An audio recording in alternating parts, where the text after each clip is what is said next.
ఆషాఢమాస బోనాల ఉత్సవాలను పురస్కరించుకొని చౌటుప్పల్లోని శ్రీ పుణ్యలింగేశ్వర స్వామి క్షేత్రం భక్తులతో కిటకిటలాడింది.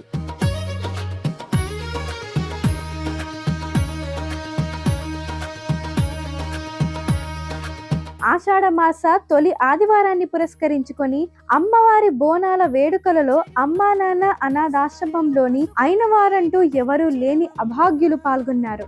అన్నదానపు పుణ్యంతో నిండిన చోట అష్టైశ్వర్యాలు ఇచ్చి కాయవే అమ్మా, జయ జయ మాణిక్యాంబదేవి జయ హో. బోనాలకు నమస్కరించుకొని కన్నవారంటూ ఎవరూ లేని మమ్మల్ని నువ్వే కాపాడాలి తల్లి అంటూ జగజ్జననిని వేడుకున్నారు. అమ్మ నాన్న ఆశ్రమపు అనాథ